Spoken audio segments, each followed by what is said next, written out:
नमस्ते साथीहरू, हजुरहरूलाई हाम्रो यस द इन्फो स्पेयर युट्युब च्यानलमा हार्दिक स्वागत छ।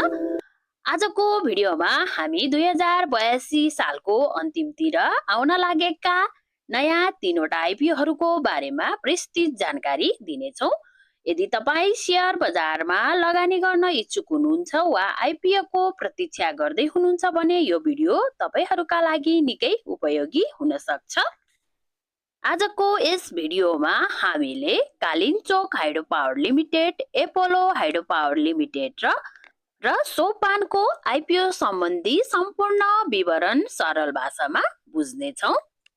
सबैभन्दा पहिले कुरा गरौँ कालिन्चोक हाइड्रो पावर लिमिटेडको आइपिओको बारे।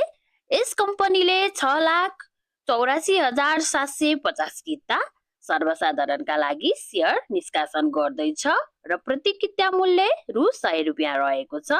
न्यूनतम आवेदन 10 कितादेखि अधिकतम आवेदन 10,000 कितासम्म तोकिएको छ। आवेदन अवधि चैत्र 22 गतेदेखि 25 गतेसम्म रहेको छ। त्यसैगरी इस्यु म्यानेजर हिमालयन क्यापिटल रहेको छ भने सेक्टर हाइड्रो पावर रहेको छ। शेयर संख्या अपेक्षाकृत कम भएकाले यसमा प्रतिस्पर्धा बढी हुन सक्ने सम्भावना रहन्छ। त्यसैले आवेदन गर्दा 10 किता भन्दा माथिमा अप्लाई नगर्नुहोला। दोस्रो नम्बरमा रहेको छ एपोलो हाइड्रो पावर लिमिटेड।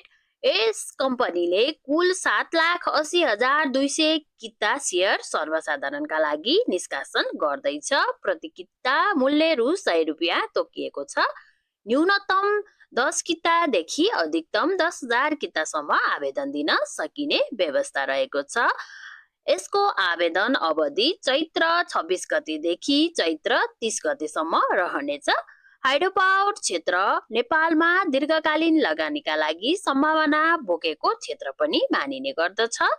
तर लगानी गर्नु अघि कम्पनीको वित्तीय अवस्था र परियोजनाको प्रगति बुझ्नु अति आवश्यक रहेको छ।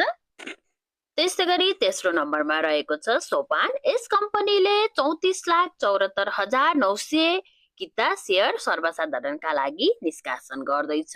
प्रति किता मूल्य रु 100 रुपियाँ नै रहेको छ। यसमा न्यूनतम 10 कितादेखि आवेदन दिन सकिनेछ।